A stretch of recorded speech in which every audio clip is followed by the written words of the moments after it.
we come up to as you're taking notes, you start putting the book together, and that leads it into the Hamburg fight, to the Klitschko fight. Most of the book's already done by then. That's just a sort of top and towel. Was Hamburg as disappointing for you as it was for David, and it was for some of the others? Although there were members of the British press, of course, who were celebrating. Yeah, that's which true. is quite sad. It is true and sad. Was it disappointing for you? It was. It was as disappointing for me as it. Well, I mean, it's going to be more disappointing for David than anyone. First and foremost, it was disappointing, but the way I kind of think about it is, it wasn't half as disappointing as the time he lost to Cole Thompson in 2004. That was a far harder defeat to stomach, just because at that point he hadn't achieved what he wanted to achieve in his career. He hadn't made money. There was that air of uncertainty that surrounded him after that fight, because big question mark after that fight. That's it. None of us knew whether he was going to rebound from it, whether he had whether he had it in himself to actually rebound from it, because he wasn't expecting to lose to Cole Thompson that night, and he had all these big dreams that were far beyond Cole Thompson, far beyond the IBO title. Whereas the Vladimir Klitschko fight, the way I look at it is, Vladimir was the best opponent David could possibly face in his career. Regardless of whether it's a cruiserweight or heavyweight, Vladimir was the tip of the iceberg, or it's the top of the mountain, and David fell short on the night, and sometimes it happens. Yeah, of course. And I was disappointed because every time I watch David fight, I have that doubt in the back of my mind. Is this going to be the time that he loses? Is something going to go wrong this time? And time and time again, he pulls it out the bag. He beats, he beat all the guys at cruiserweight, moved up to heavyweight, did the same there. And eventually it had to happen. Eventually someone was going to have his number. And Vladimir Klitschko has got the two things that David normally has over his opponents, and that's athleticism and it's speed. And he was able to neutralise David in both of those departments.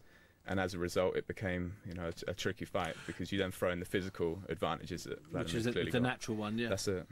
Now inside the book, it's an honest book. It's sometimes brutally honest, either in a dark sense or in a comic sense. How much? I mean, how much of the book did David ask to see, or did you show him any, or did you talk him through it? Are there parts of the book which you were a little bit not sure about this? How much of a collaboration? I'm losing that in question marks. How much of it? Because it's no good saying you did it over here and David didn't know. So we know David knew, and you're working with him, and you're still close to him now. So how much of it did you go through with him? Yeah, well, I'd talk you through the process quickly. David, after the Nikolai Valuev fight, David had a few offers from publishers to do an autobiography. He spoke to me about doing the autobiography. I loved the idea. I was happy to ghostwrite it for him. I'd known him for a number of years, and it would have been a good feather in my cap. We sat down and we started doing that over a number of weeks. But then I realised, David being David, he wasn't able to commit the way that I wanted to. We're talking about the other distractions, and obviously those came into play eventually.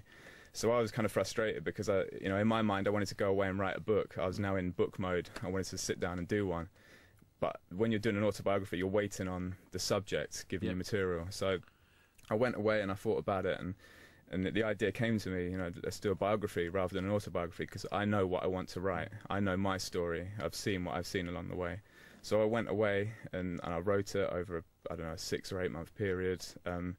I didn't speak to David once about it during that time. I literally went away, wrote it. He knew you were doing it, though? It might have cropped up in conversation, but maybe not, because as you say, David's mind is a fast place. Yeah, exactly. He may have known about it for all of 10 seconds before the next. Make you sound like a goldfish. Yeah, well, it's not far off. But yeah, I went away and did it, and then after that, I don't know, let's say 8 month period.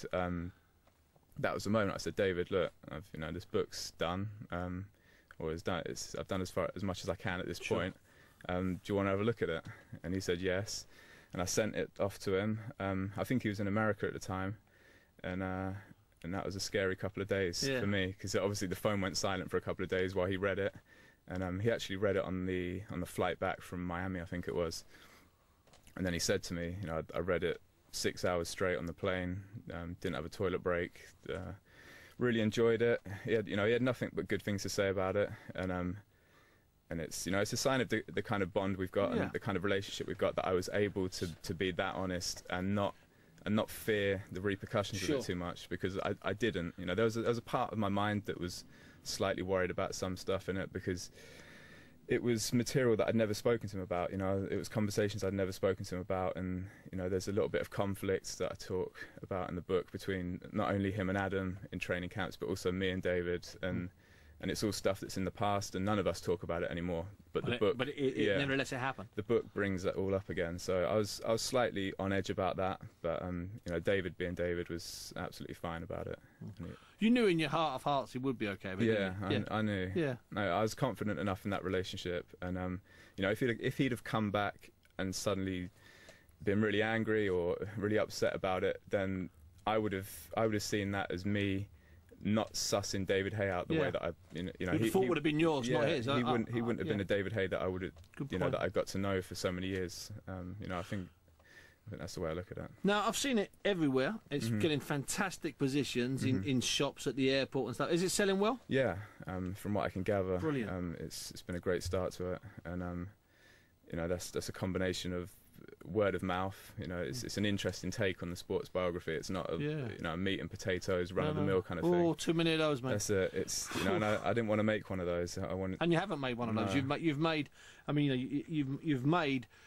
Also, what makes it work is that you aren't just one of those rubbish insiders. You're an insider. It's proper. It's genuine. You weren't in the Swollen entourage. You were at the centre core of the Swollen entourage, and that puts you in a elevated and privileged position, and you've documented the stuff that's gone on in there. You know, from certain types of bars through to, as you say, certain types of cappuccino bars and other bits and pieces. It's an admirable read. So that brings us up to date. The book's out. It's doing well now. It's selling. You can get it probably online, cheaper. You can buy it in stores, probably. There's deals on, because there's deals on. That's the way books work at Christmas. But what about where do we stand at the moment? Because, you know, he retired. We had the sort of retirement party at the gym with a cake, he'd already by then turned the corner and wanted to start training again. He'd sort of fallen out of love and in love with boxing, and decided he was missing it. I think part of that is vanity, because he'd only got to put on 6 ounces and he'd start getting a bit vain. Where do we stand at the moment? Where do we stand on the whatever day it is today? Where do we stand vis-a-vis?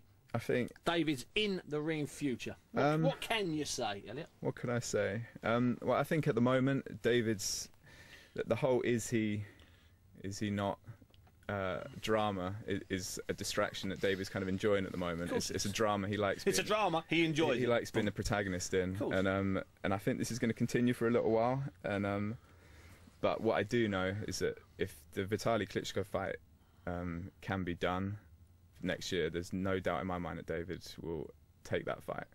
He's told me before on countless occasions that he wants that fight.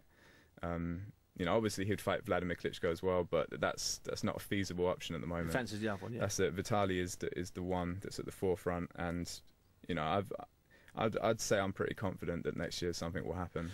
Now, equally, Elliot, between the night in the pouring rain in Hamburg against Vladimir and his retirement back in whenever it was, October, you also did think he was retired. You did. So you know, you can put. It's not like, you know, because I'm the same. It's not like we're lying when I tell people, no, he'd retired. Trust me.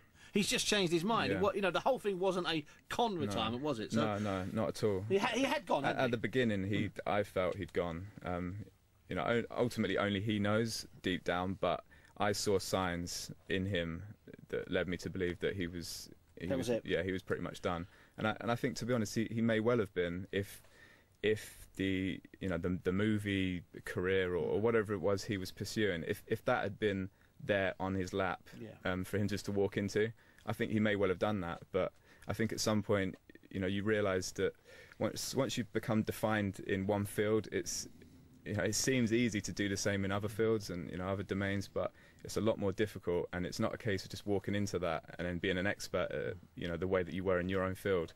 And I think David he reached that realisation at some stage. I don't know when it was, but I think that probably happened. And also, you know, he fell out of love with boxing after the Vladimir fight, but then once he was back from his holiday in Jamaica, you know, back home. Which was a really you were on that trip, Yeah. weren't you? That was because he met loads of people he hadn't met, and also, you know, family members and stuff. Yeah, Is that correct? yeah, it was a nice trip. I mean, it was great for him, and he needed it as well. You know, he needed that downtime, because what a lot of people forget is that he was training for that Vladimir Klitschko fight pretty much from, you know, January, if not before then, right through to you know, the summer. He went over to Christmas almost last year. Didn't he? And it's not just the physical element that takes out of you. It's, you know, it's the mental as well. You know, all of the pontificate and all of the thinking about the fight, and, you know, let alone all the interviews that he would have done. So he needed that. He was pretty much burnt out. He needed that holiday, and but it was while I saw him out there that I thought, no, this guy's done. I don't see it in him anymore.